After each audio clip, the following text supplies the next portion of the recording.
Hello, I'm thrilled to be here with Lisa.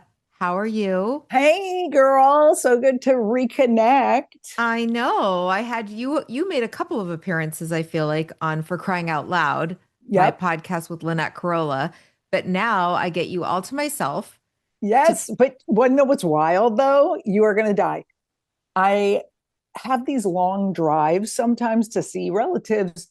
And I am so, speaking of addiction, I'm so addicted to books, audiobooks about women overcoming something.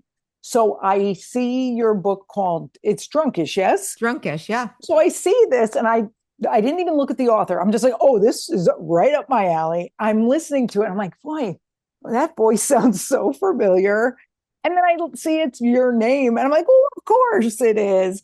I love that book so much. Oh, thank I you. was so obsessed with it. I think I listened to it like in one shot on a drive. I was like, this is the best. It was It's very honest. it's very easy writing. Yeah. I Yeah. mean, I mean, it was easy listening because I was like fascinated. And I just thought it was so revealing and honest. And I just love vulnerability. So good for well, you, thank man. you. Congratulations. Listen, it's what I'm interested in. I write what I want to read Yeah. or listen to. And one of the things I think for me that's helped for me with like 12 step and this kind of Mhm. recovery is just other people's stories. You know, I say it Yes. in my intro to this podcast, but I really mean it like that. To me, it's not the God stuff. It's not I'm just not just keeping it real. I'm not a Yeah. super spiritual person. I mean, Mhm. I wish I was more so, but it's that feeling of just not being alone in the crazy Yes. thoughts, not feeling like I'm the only person. Yeah. Not feeling othered all the time because we think we're crazy. And it's like, wait a minute. I think that's why I love those kind of books. It's like, oh, she went through that. This person went through that. I'm like, okay. Like, I fully hate celebrity bios or celebrity biopics or whatever. They're just about their career. Least interesting thing about anyone is their career. And I'm like, no, I want to hear what they struggled with. Like, even like Christy Brinkley's book. I mean, at first I was like, oh, this is just me light, and it's not. So I just love that you went in there, man. And I'm sure it was helpful to so many people. Well, when I'm writing, and same as when I'm speaking, I really try to go, what would I want to hear if I Mm, was listening to me or if I was reading this book? And therefore I write the stuff that makes me feel really uncomfortable to write, you know. oof, I know I'm doing something when I feel really icky about what I'm writing and I go, I could I could not write this part. I And then know. I write it anyway and I always go, you know, I can always delete it later. I could always change my mind before it gets published. And usually by the time I'm done, I'm like, ah, fuck it, I don't care. Correct. Like, you Mention know it what? all. Yep, yep. Most of the people, I mean, I was saying when I wrote my autobiography, I guess they are, memoir or whatever, I was like, oh, I'd write, oh, I mean, I was really revealing about codependency and about food stuff and all that. But I was like, oh, it'd be a way different book if my parents were dead, because I knew they did the best they could, but there was some stuff that was not cool, rage wise, etc. I'm like, at the end of the day, if we're helping somebody else with their secrets, then taking a little shame out is our job. So you did mention some stuff about, but you kept it tamer than you would about with your parents. I definitely said my mother was a yeller and stuff, but I sort of glossed over it a lot because, joking around a little. And I just found writing it, I was like, she's going to read this. It's not, and it's back then, I mean, they were raised during the Depression. Like, if you said the word, I need therapy, like they'd put you in a straitjacket and throw you somewhere. So I'm like, I get it. It's very easy, by the way, or easier to work on not being mad at your parents anymore when they're dead because they're not constantly reopening wounds. And I was lucky enough that my parents were pretty good, but I get why they did what they did. I get that my mother had rage. I get that's how she probably grew up. Hurt people hurt people. Okay. But it was pretty good to work on it when they were gone because they're not doing it to you. I mean that's so true. For me, I not contact, no contact with my mother and stepfather Oh, for many wow. years now, which is but I have let a lot of stuff go too, just in the not I completely relate with the not opening those wounds all the time Yeah. and then Yeah. re-feeling mad about stuff or disappointed. And now I just feel like at my age, I'm just too old to feel disappointed with how I Yes. was parented. It's like enough. Yeah. Um, I'm a full grown adult. It's really on me now. So then it becomes more about boundaries and like what you don't want to be around and what you will be Yes. around. I love that. Yeah, it's just taking care of yourself. You accept them that this is how they are, but doesn't mean you have to accept being open to it. Yeah, for sure. But, you know, tell me a little bit like, let's just go back for people that don't know you. I mean, Mhm. I don't know how you could not know Lisa Lampanelli, I the queen mean, of mean, but not anymore. right, the But so, former. so you had a whole career before you even started doing stand up as a journalist. Right, right. I would say a half-assed one. I think I think a lot of being raised like I was, or the middle child, or whatever it is, whatever family system was going on, I was the rebel of the family. So I always tried to do things, of course, not consciously, you don't know, that were interesting or unique or made me special. I think the less special you feel, the more you have to try to make yourself feel special. So I was like, oh, it'll be really cool to interview bands and work at Rolling Stone and this and that. So, of course, I did those things. And I remember Tom Wolfe, the great novelist, would come in. This is so many years ago in the 80s. And he was publishing Bonfire of the Vanities at Rolling Stone. And we would type it as assistants, we would type it in. And I was like, I'm never going to be Tom Wolfe. Like, I just knew. I go, he's, iconic. Well, what am I going to do? So I think that's when I sort of was like, oh, maybe I can. I've always wanted to do stand up, so I'll try it once. Like, I'll take a little class and try it once. If I bomb, then I'll just won't do it. And lucky for the world. No, lucky for me, the first time went well enough that I was like, okay, this is something I want to pursue. But yeah, I think it was always me trying to find a career or a job that made me feel special. It's funny that you say that. I want to let you do all the talking, but I have to interject that I Yeah, have that thing too, though, where I was yeah. like, I didn't feel special. I didn't feel talented really in any, I didn't feel gifted. I never had a passion in high school or earlier. A lot of my friends did, and I always just felt like I just don't think I'm especially good at anything. Yeah. And my father was a comedian, which Hmm. made me want to do stand up Hmm. because I liked comedians and I loved being made to laugh. And I was like, Ah, what if I could do that, you know? But yes. I do remember because I waited tables like cocktail waitress at comedy clubs, and I had that same thing of like, well, I'm never gonna, no, I'll never be like that. I'll never be like, for me, it was like Paula Poundstone, you know, Right, I'll never right. be Paula Poundstone. So, like, what's the point? But then I had Mhm. the same thing of like, well, I just want to try it like before I die. Like, I just want to try it once and, Yeah. you know, and then I'll know I'm terrible at it and I can move on. Yes. Yep. And it I went was well for like, me too. yeah. And it's just like, and then you get sucked into it. And honestly, like I really wish that was something I hadn't felt the need to do. But yet, no shade on the career. It was good and like, okay. And then I get to have enough money to go to therapy all the time. Like, I really think like money's about getting help. And thankfully, you know, I can now afford to just look at myself and go, why do I act the way I act, or my relationships with other people or family? And it's nice to kind of go, well, I am kind of privileged that it worked out.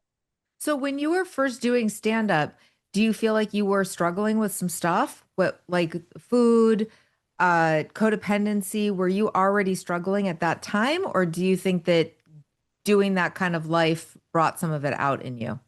No, I think like I wasn't aware of like food issues or, you know, serial monogamy and never having a break in between a boyfriend or whatever. Like, I think I went from 13 to 50 without having a break from a guy. Like, come on. I mean, we call that codependency now. I thought I was just popular. So I think, and with the food stuff, it was always the weight was always up and down, up and down. It was eating for comfort, which again, there's nothing wrong with emotional eating. There's nothing wrong with eating for comfort, but I didn't like how that was coming out with me. Like, it was bingy. Thank God it was never a disorder. but it was bingy enough that it's like, oh, let me look at this compulsive eating thing and see what's going on. So I don't think I was a quote aware of it enough to be like, oh, I'm a codependent food, addict or whatever the thing is. But they were always there, like since college. I remember all this stuff. Ever since going away to college, all that stuff came up. Tell me about it. I think it was like my first year of college. I went away. I know for a fact I was not ready. I think when you're smart and you're raised where I was in Connecticut, not like we're classy or anything or wealthy, not, but you just kind of, you're smart. You got good SAT scores. Of course, you're going to college. And now people take gap years or they stay home. I like, no, I wasn't emotionally ready to go away, but I did, obviously. And I just hated it, was super lonely. My housing situation was awful. It was with three seniors in an apartment, and I was stuck with them. It was just like a mistake.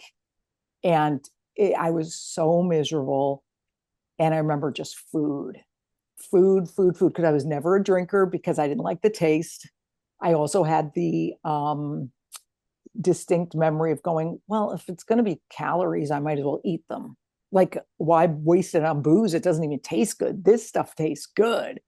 And then I think I started to notice, obviously, weight gain, and then the diet culture kicks in where, you go on the fad diet and you get underweight. And thank the Lord, I was very close to having anorexia, but thank God escaped it. And then I was like, with every binge or purge, or not purge, with every binge or restriction comes the opposite. So I was just like, screw it. I'm just going to eat. And I was dealing with food stuff for the next however many years, still do. But I mean, thankfully, I work on it a lot. So yeah, it was kind of wild what we use for comfort. So did you drop out of college or did No, you? speaking of codependency, I had my high school boyfriend, which probably no shade to anyone I was married to or involved with, but probably was the only good guy I've ever dated.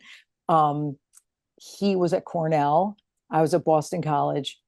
And by the way, a school that I could never get into now. I love that the standards were low enough back then to let me in. Um, he was at Cornell, and I was like, oh my God, I've got to get closer to someone who's grounding, because he was a decent human for real. So I transferred to Syracuse, majored in journalism, and it's like an hour and a half from Ithaca, Was where that Cornell in is. Newhouse? Yep, in Newhouse. Yeah. That's where my husband went too. Oh yeah. Yeah. Back then, your husband's young, but the major I had was newspaper journalism. So like Hmm, it was hmm. newspaper stuff. And again, I think I had a real talent for editing. I had a real talent for writing. I was like, okay, this feels safer. I wouldn't have even back then been able to put it together, but I know it felt safer because I was near-ish to this guy who was very grounding, And I was lucky enough that, like, man, nothing horrible happened to me in college. There was no date rape, there was no assault, no nothing, no robbery. I just hated every second of being so at sea. And the only anchors were really the food, the guy. And that continued for a while through comedy and everything. Always had a boyfriend. That's why I think I was never me too'd. Part of it is that always had a boyfriend or husband, always protected somehow. And not that that protects all women, but it was part of what I know what you're protected saying. me. I know what you're Yeah, saying. You weren't probably unfortunately, in a lot of situations where you were available. never, never. I was always like, I don't know. And also somebody up there was looking out for me, just like, wow, she doesn't have to deal with this. So, yeah, I had to deal with the codependency and So also the when did food. you recognize it though? So I mean, for a while, like because for me, I had food stuff too. I was bulimic when Mm, 16 to like early 20s. I yeah, got help for it and I got over it, but then I would have but then like the alcohol kind of took over for me. Also didn't like the taste, but pushed through, you know, made good it for work. you. Yeah. Not a quitter.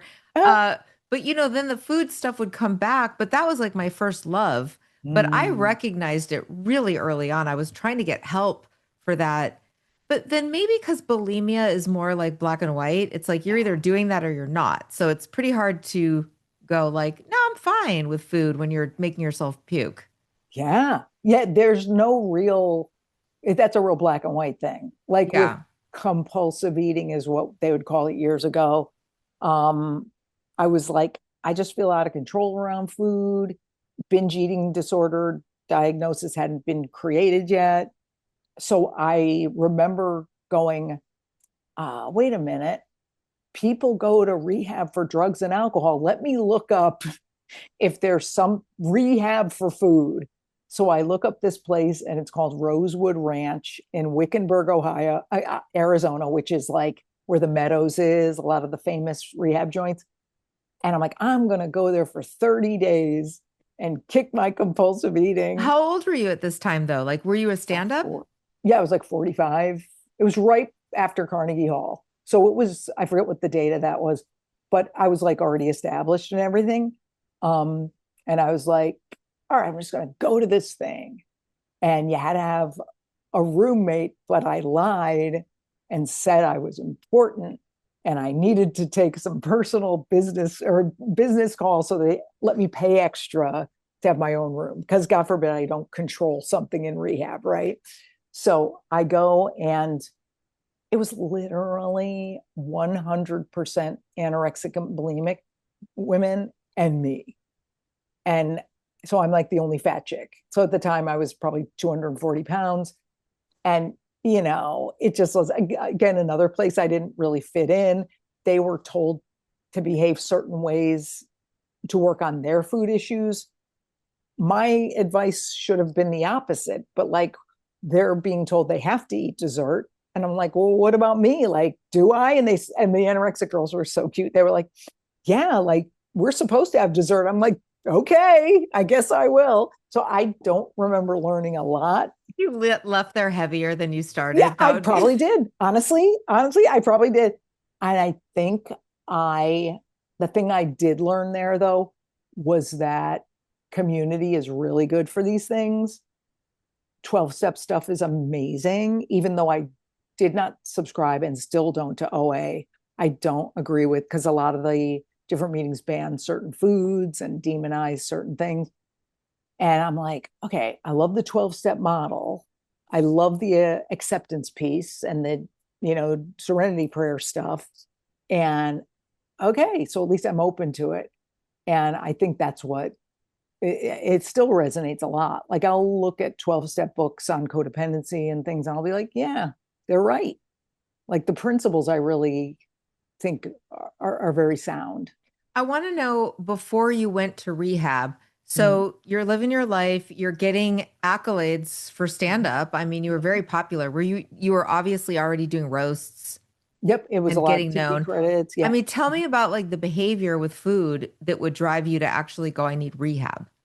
I think it's that I mean, the big like bottom was I was in Vegas and I was very food. I mean, I love food. I still do. So I love food so much. And I remember I was with my two openers, these two girls who were pretty small, and we're at like some like diner or something in Vegas. And the whole time we're like looking at that, the glass case full Oh, of I already knew before. As soon as you said I'm girl. looking at, I'm like, Yeah, oh, it's the yeah. dessert thing The that the dessert, pot with the the pies and the carousel. Like you just want to yes, jump on the carousel and ride oh, of the cakes. course, and eat And there's everything. yeah, there's those tall pieces of cake. Oh my God. So the whole time we're like fantasizing, like, oh my God, I want that one. That's the one I'm gonna get. I'm gonna get that. So I'm fully trusting these two bitches that they're gonna have dessert.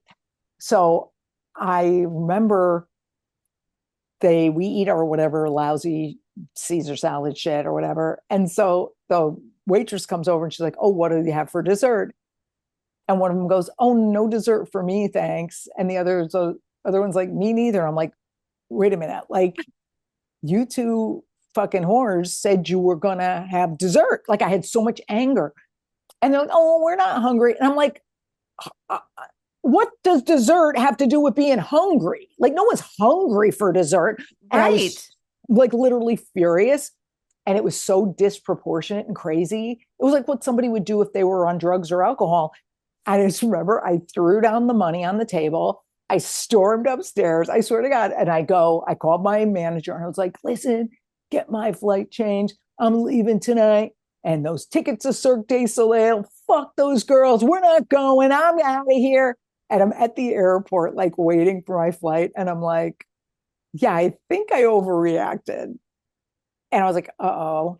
And that's when I go, that's how people act when they're on drugs or they're ruled by a substance like booze.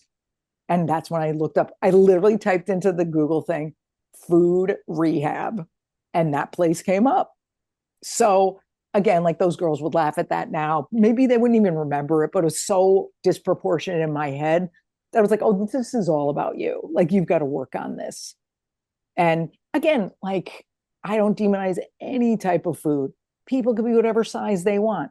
I just could not accept that my the shape I was in physically was not what I wanted to match what I saw in the mirror.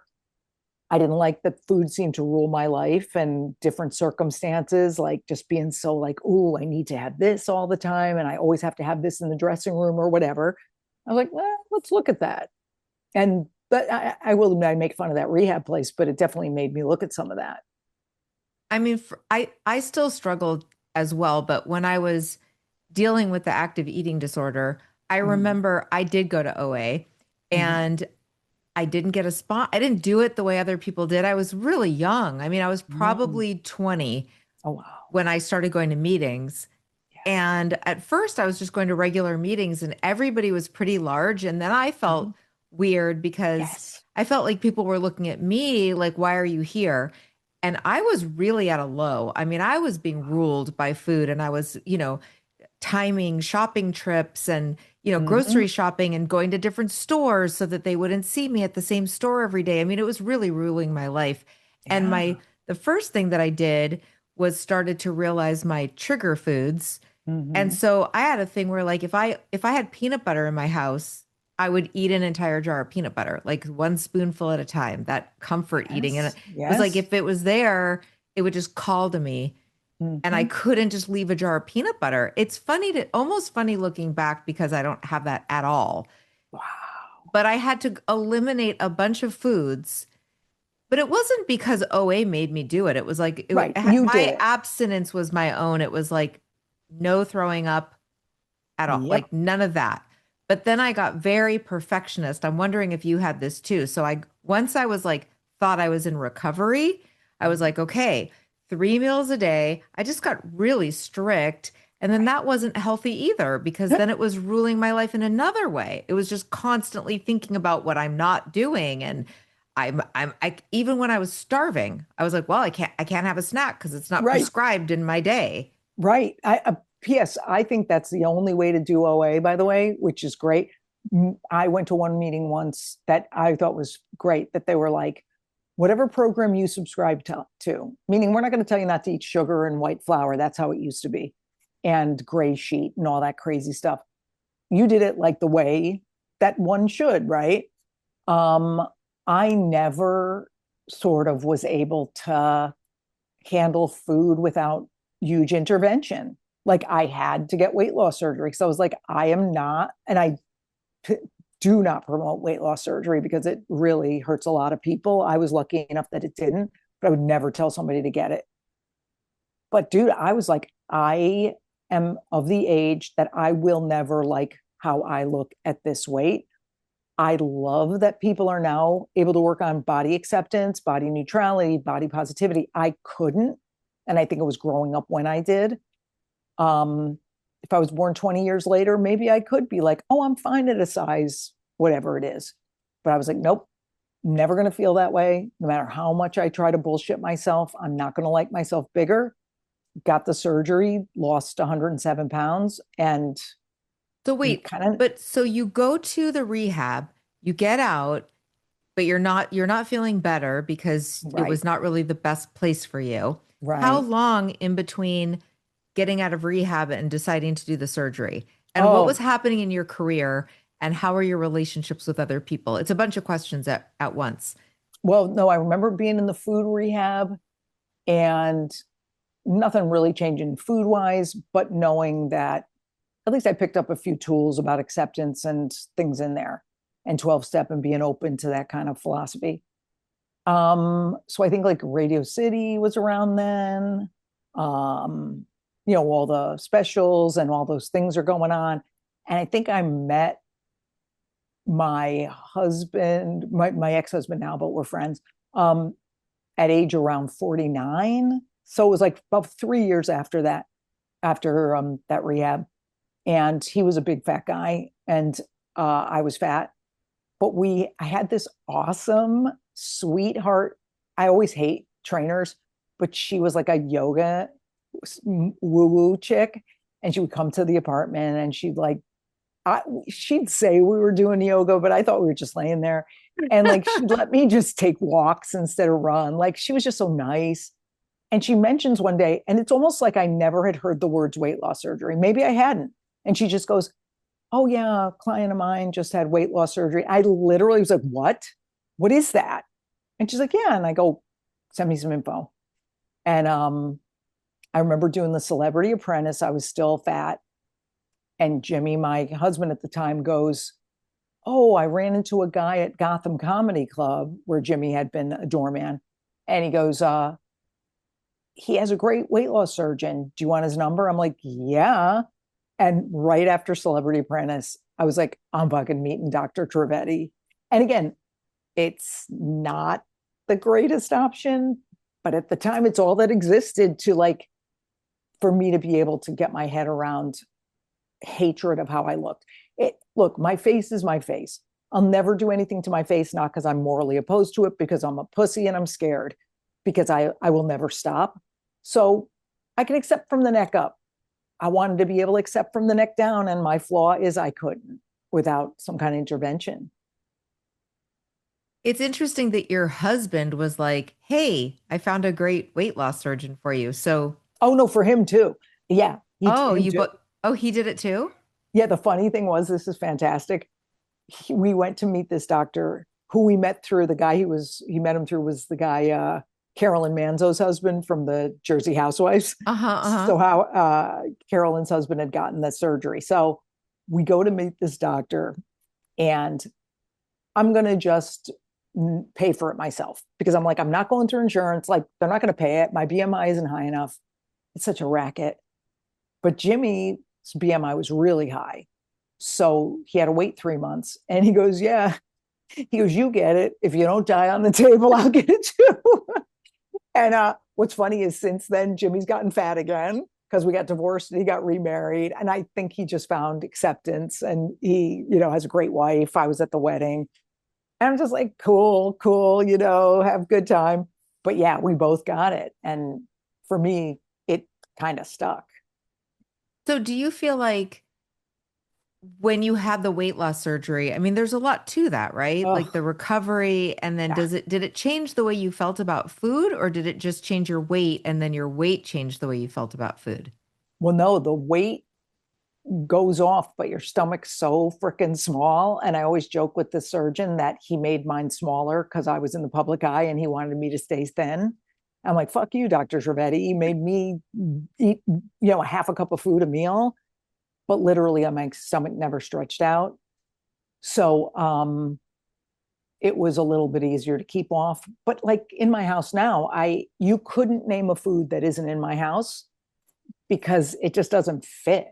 Like there's never a danger of me eating an entire bag of anything because it just physically will not fit. It's extreme. It kind of sucks that you're full so fast, but for me, it was worth the price because I hated being fat more than I hate eating small meals every day. Um, and again, were I born later, I may have been like, "Oh my God, I just love food and I'm fat and it's okay." Like that's like the perfect situation, but I wasn't in it. So did the obsession though lift about food? Yeah, I mean, for me, it did because I had no choice. Like, of course, then it transfers to shopping because you lose 107 pounds. You pretty much go through your clothes pretty quick. Um, but now what I work on is not doing that, not needing the hit of the package arriving on the front step. um, not medicating with overactivity, busyness, too much friend stuff, any drama. Like I work really hard on noticing if something feels medicating and not doing it. Do I win all the time? No, but more times than I lose. So tell me about the codependent stuff. Did that start, did you feel like that was happening a lot before the food stuff, concurrently with the food stuff? Yeah, it was at the same time. I don't think I knew the word for codependency till later. And when it really hit me hard, and this was an angel appearing for me, I was dating a really terrible guy. Obviously, this is before I got married. Um, and again, now that I think about it, maybe not a terrible guy. I was dating a guy who was a pot addict and not good, not a good fit. Okay. But, at the time it felt like he was horrible. And I was fucking obsessed with keeping that relationship alive. We must have broken up 50 times. And I was like, he was like a drug. So I remember going to like Canyon Ranch, which is like a health spot. And I would be saying to the therapists or stuff there, I would be like, but like he'll change, right? I mean, like I can help him change, right? And they'll be like, no, if you want to rescue something, make it a dog. And I'm like, what? And they're like, he's your beer. And I'm like, oh, I'm addicted to him. So I start going to Codependence Anonymous meetings and also Al Anon because they have the same principles. And I was like, oh my God, I'm addicted to a person. So I went to this awesome place and I do promote the hell out of this place. It's called the Caron Foundation, Caron, in Pennsylvania, because this angel of a man appeared to me in LA once at a comedy club. And we were talking with him and my friends about this guy I'm addicted to. And he looks at me and he goes, Caron Foundation. I'm like, what? And he goes, so it's a rehab, but they have a 50, get this, 51 weeks out of the year. This is how in demand it is. They do a codependency week.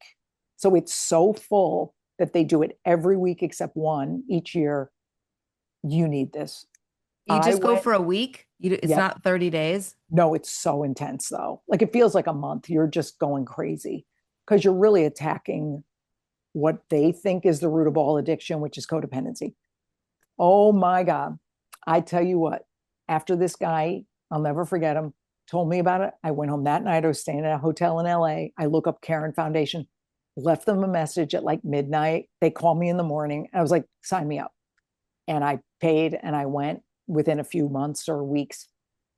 I have never had a more life-changing experience in my life because they were doing family systems and like all this theory about why we develop this codependency of looking to other people for meaning and to looking for other people to change our lives and not looking inward.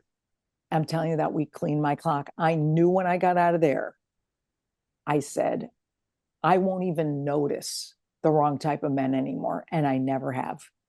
It is just something some magically way of the therapy they had, group or whatever, I forget, it was a lot of group and individual. I was like, I will never notice problematic men again, or the ones who are problematic for me. And that's why when I took a year and a half off from dating, like they prescribe a year. I took a year and a half. And Jimmy, I met him and he was just a nice guy. Jimmy's a very bless his heart guy, like nice, good, jolly, good person. And I was like, ever since Caron Foundation, I've never dated a horrible man again. Or So it's how never did been you a get horrible rid? match. So were you still with the guy you were addicted to when you Oh, went to no, the no, Caron no. Foundation? You'll love this. Because I had told him, I said, I'm going to this thing and thank God you're not allowed phones. Um, I said, never contact me again. And I changed his name in my phone to Pain. And I said, if I'm answering, I'm dialing for Pain. So whenever his number would come up, it'd say Pain and I wouldn't answer it. Like something happened right before I went in there. I was like, you're going to this freaking thing, you're committing. And I've never heard from or talked to him again.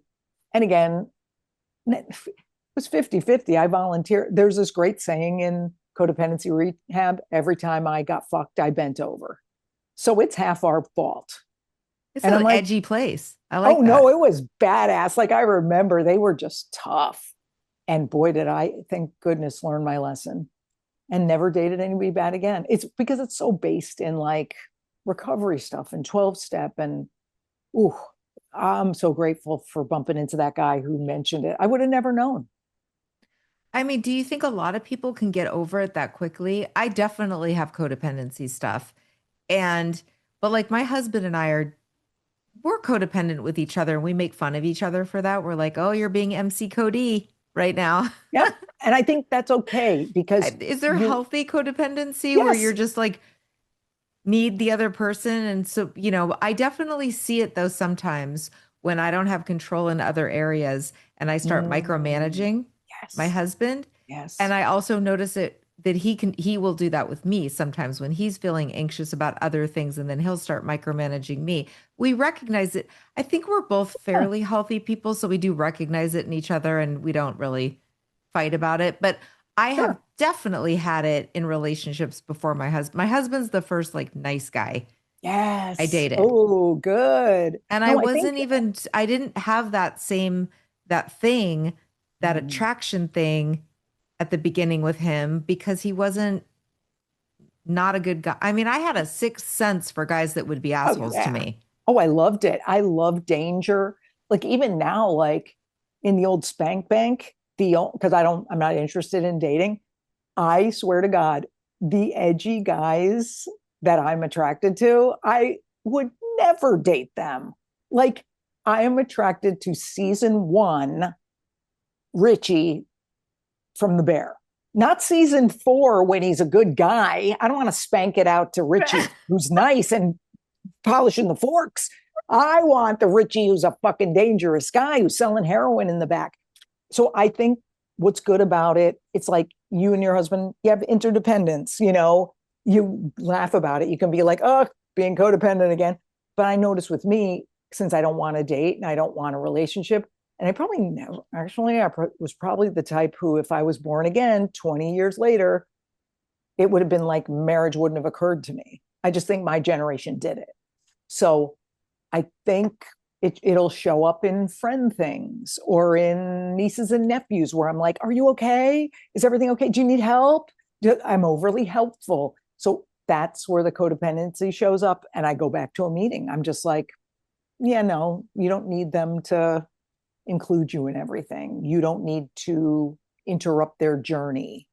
And that's where the codependency comes in. It doesn't just disappear, it's like always top of mind to notice that and still work on it. Just because it's not So, with, it shows up with other people. like with friendships, you're saying. Yeah. Or family. Like I have this little writing group and we don't even write. It's like four of us comics. I'm retired. The three of them don't even want to write. And we just have gotten together every Tuesday night. It's like wild for the past 4 years, every Tuesday. It's the same place. And one of them, I swear to God, I I love the girl he's dating, but I know she's not right for him. She's not ready. She absolutely is going from one thing to the next, like I did. And I have not said one word to him about it. I go, that sounds great. Good for you. And inside, I'm like, oh, you fucking, I want to tell you. None of my business. It's his journey to figure it out on his own. That's where it shows up when that stuff drives me nuts. So I got to police it all the time because a good friend doesn't do that, doesn't tell you what to do. I feel like I just want to go back a little Oh, bit yeah. because this is it's a long process to get rid of some of these toxic things, but I'm so interested in the fact that, so you make your career being the queen of mean, Mm-hmm. being a roaster and Mm-hmm. probably just getting out there with the guys and getting a Mm-hmm. lot of, good validation for being like, oh, you can handle like the mean jokes about you and you can dish them out and all that. But I know that when you had the weight loss surgery and when you lost the weight and really started working on yourself, you stopped wanting to do it. And it was kind of a sudden thing when you retired from comedy. Well, it You wasn't announced it on sudden. Howard Stern, Well, I right? announced it because an announcement should be sudden. It shouldn't be teased, PR Hmm. wise. But it was like a 5 year knowledge that I was going to get out. Like, meaning between me and my business manager and manager, we're like planning, saving. And because I'm very like old school, my parents were always about saving money, make sure you don't have to work again, whatever it is. Um, so it was like a 5 year noticing of like, oh, I don't really love this anymore. I don't hate it. I want to get out before I hate it. I got a divorce from Jimmy before I hated him. I sold a big house before I hated the house. Like, I always know, oh, okay, be an adult and get out in a moral way.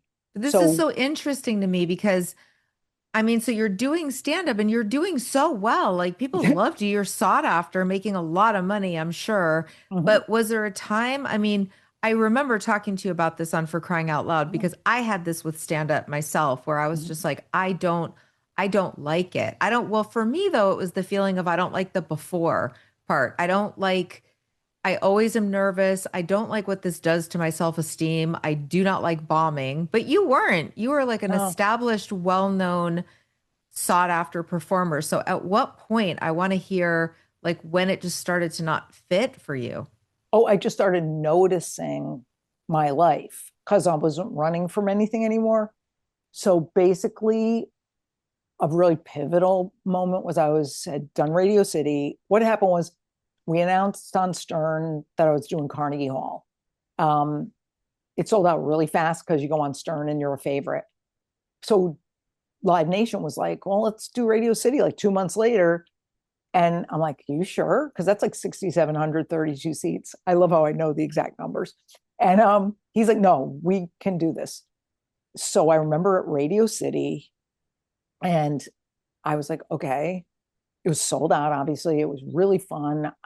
You stand where the Rockettes stand, and I had my niece and her friend come out and do a dance. Like, it was just like my whole family's there. We're having a blast. And I remember the head of Live Nation, because it was a big deal, comes up to me backstage, and he's like so happy, and we're friends. And he goes, next, Madison Square Garden.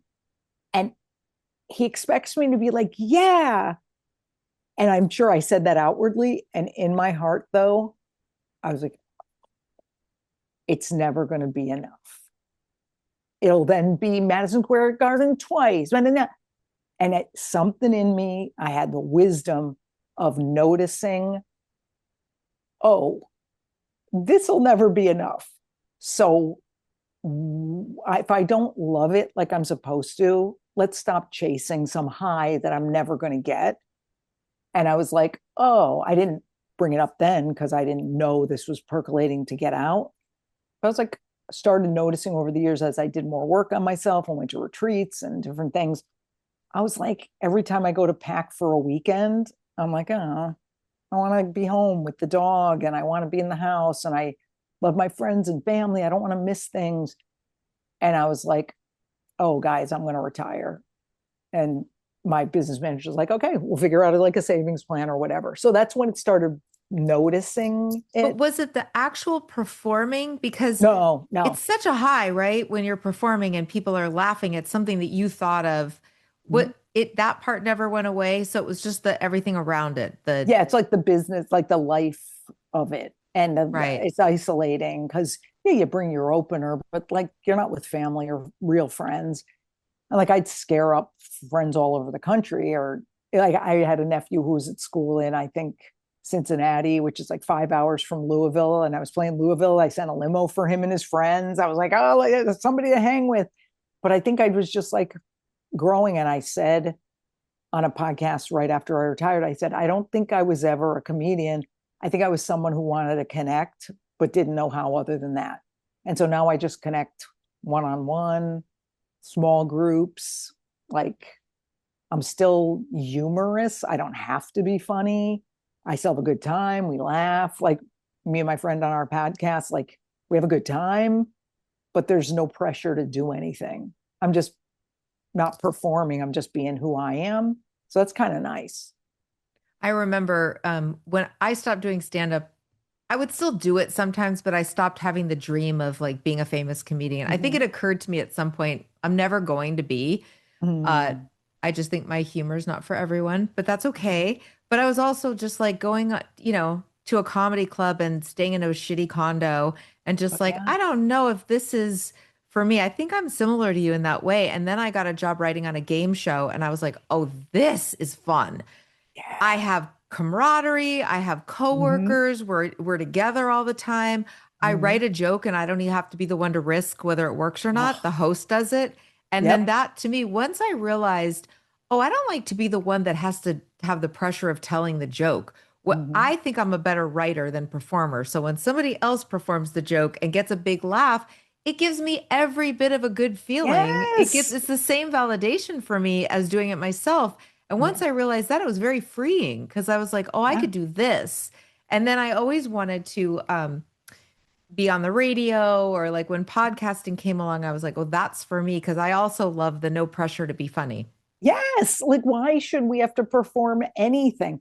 Like today, I teach stand up and storytelling at this college. And I went to their little showcase today, not the stand up one, but like the singers and the dancers and the actors. And I was just watching, and you could tell when someone's performing tears instead of actually having emotion. And I was like, I never wanted people to think I was performing comedy or being funny. I just wanted to be. And I was like, oh, I just get to be. Like I get to like be quiet. I get to like not in my house, like I do tons of game nights and stuff. I don't have to be the center of attention. I could listen to other people. Like it's just so much fun. Like even on the podcast, I really it's my podcast. It's not me and Nick, but it's like this comic who's a friend of mine. And I let him do a lot of the talking. I'm like, I don't need to be front and center. I want to make him famous, even though I don't know if you even wants that. So it's just nice to not need or be chasing anything. I don't So want to ever what chase is the anything. podcast? What's it called? Oh, yeah, it's called Shrink This with Lisa Lampanelli on iHeart. And the thing about the only reason it happened was because I was retired and this woman who's a sidekick on Elvis Duran's show said, oh, could you be on my podcast as a guest? And I'm like, sure. And I was just very serious. Like, we're just talking about, like, I coach people, like life stuff and advice. And Elvis was like, oh, you need a podcast for our network about that's advice, but funny, but just being you. And I was like, okay, like, all right, nobody's gonna listen. Cause I was like, no one's, I go, dude, people my age, my fans don't listen to podcasts. And he's like, I don't care. I believe in it. I was like, well, expect 3 listeners because I don't ego care anymore and ended up doing pretty well. But I'm like, oh, it's just kind of fun and not looking at numbers. I don't need one more thing. If I never get applause again, which I hopefully never will, that's okay. Like that, it's all such fucking bullshit. It's so fake. And I coach a lot of girls now, recent graduates of this college, like creativity coaching. And I'm like, you think you need applause? You don't. You need applause of the heart. You need your own, nobody else's. And they're not going to listen to me, but at least I could say it. Did you find it hard though? I mean, you sound very healthy, and you've adapted to this new life. But when you stopped doing stand up, Mm-hmm. was there any withdrawal? Were you like, oh, wait, I'm just never going to do it again? No, no, no, not for stand up, but I'll tell you where the problem came in. Because I just know I never get out of anything too early or too late. So I knew that, like, it's like driving by a house you sold and going, what did the new people do to the house? Like, I don't care. Like, what? So I never missed stand up, but I missed having a identity. I had no zero identity. I have no hobbies because to become famous and rich, you think you do that like quilting on the side? You fucking do this, and that's all you do. It's like an Olympic athlete. Like I saw a documentary right after I retired, and I was sobbing about these Olympic athletes who commit suicide because they're done. They don't have anything to do. And I'm like, oh, fuck. I'm certainly not suicidal, thank the Lord. But I'm like, yeah, I got no purpose. I got no freaking identity. Who the F am I? So I start experimenting, start being a better friend, start doing game nights, start doing a little podcast, start writing this one solo show, take acting classes. It's all a little experiment. These gifts I've been given of this college getting in touch and saying, you want to teach here? I'm like, yeah. The little gifts that took 8 freaking years to have what I would consider a semi fulfilling life. And I'm like, oh boy, it takes a long time because I neglected everything except comedy. And that's, boy, I would hope people don't do that, but they do. And do you ever recognize in other people, like, I don't miss stand up at all. It's Oof. funny because not at all in the least. And as soon as I stopped doing it, I felt nothing but relief. I was like, ah, when I would see people doing stand up, I would go, oh my God, I'm so glad that's not me. Yes, And just yes. especially in like high stakes situations, I would be Oh, like, oh, I don't like that risk factor. I do not like risk. And I had a TV show for a while, which was such a fluke because I was in my mid 40s. I mm, was given this TV show, mm, and they asked me if I would go and do stand up to mm. rehearse for like doing monologues. And it was awful. I was like, "Oh my God, I don't want to do that." I did it a few times because I had to. My Sure. co-EP was Hugh Fink. I don't know if you know him. Oh He's yeah, sure, awesome. I love sure. Hugh. Yes. But he was all for it. He was like, "Come on, you got to go do it. I'll do it with you." And I was so thankful that I was so thankful that the Yes. risk wasn't really there because I was like, "Well, I'm just doing this to remember how to talk in front of an Yes. audience, Yes. live on a stage." But it wasn't Mm, until, the first like taping the 8 shows, I had that feeling again where I had too high an expectation of myself, where mm, I was like, I have to be perfect. This has to be mm, so funny. I don't want to let these people down. And it wasn't until I actually did a little bit of inner work and I was sober at the time, thank God. So I was already mm. doing some of that work, but it was really about going, it's okay if like a joke doesn't work. It Yeah, doesn't mean that I'm not a good person. yeah, It doesn't mean I'm not funny and don't deserve this show. And it yeah. was sometimes you'd have to repeat a joke, right? Because you're doing a TV show, so Oh, they have that's to do a right. pickup. And the first time I ever had to repeat a joke, I was like, oh no, I can't do that. That goes against everything. They've already heard it, Yeah, yeah, And they're yeah. like, well, you have to. And the first time I realized, like, oh, they're on my side. I can just tell them, you guys, I'm gonna have to do this thing again. Right, Can you guys right. laugh again like you've never heard it before? And then I would do it and they would all laugh even more than they did the first time. And I was like, oh, why can't I go back to when I was first doing stand up and take some of the pressure off of myself? My life could have been better. I think I would argue it wouldn't be better because you wouldn't be here exactly where you are now, which is where you're supposed to be. Because I, first of all, I think that's so cool and brave to be like, guys, I'm going to do this over. Like I tell the girls that I coach, like when they're do auditions, just start over. Look at Adele did it on the Grammys that year when she was doing the George Michael thing, and she goes, "No, I'm starting over because I'm off key." Like, so I love that whole like, look at us, we're fallible thing. I think it's Yeah. humanizing, but also I think we did exactly what we needed to do to be sitting here like this. And boy, sometimes I'll be like, I wish it was never a comic because like I'll get recognized now and people say insulting things thinking they're funny. And I'm very thin skinned now that I don't do comedy. I always probably was, but then you have to take it because you're dishing out. But like they'll say, and I'll just be like, oh. So, but then I'm like, yeah, but if you didn't do comedy, you wouldn't have learned this shit.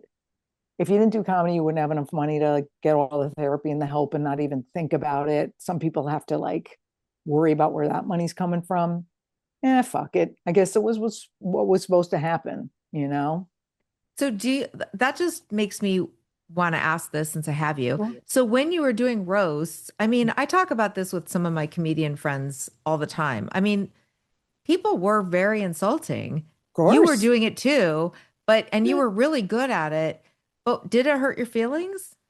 I always say, and this is so true, like I was worse to anyone than they were to me because I was just so, I mean, I say I had two talents in my life.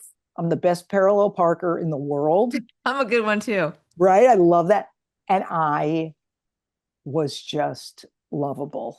So I could get away with shit that those guys couldn't. So I could say something that was so nuts that you would be like, oh my God, why aren't they mad?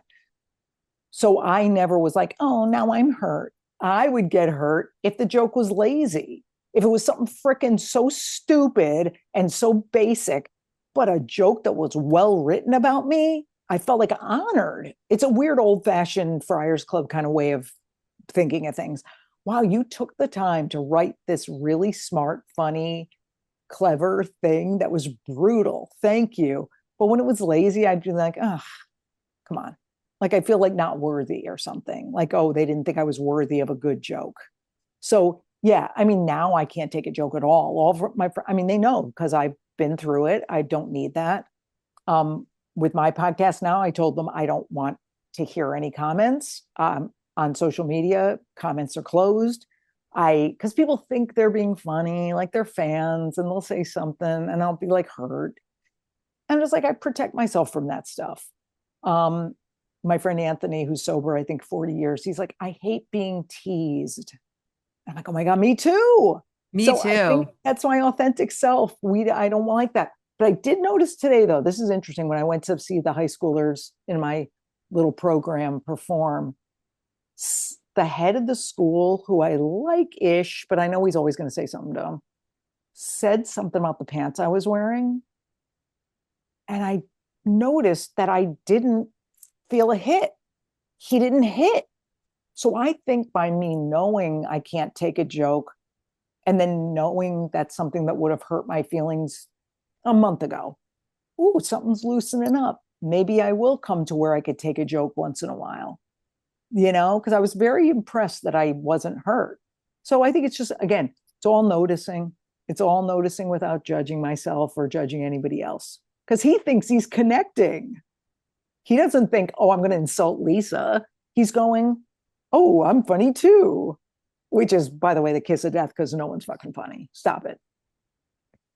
It's interesting because I've been podcasting for a long time and there's a lot of listeners and a lot of times people will say stuff that's negative or whatever, point something out. People love on my other podcast to point out when I've mispronounced a word. And, listen, I didn't even go to college. Yeah. So I'm always like, give me a break. I got my Yeah. education from like reading Nancy Drew mysteries and, reading books. And I was always with a book in front of my textbook. I almost Yeah. failed out of high school. The point Well, is like, I want to pat myself on the back for pronouncing the words that I do pronounce correctly. And like, but the correct. thing is, they do point out that I do have very thin skin. But I feel like other people don't understand that if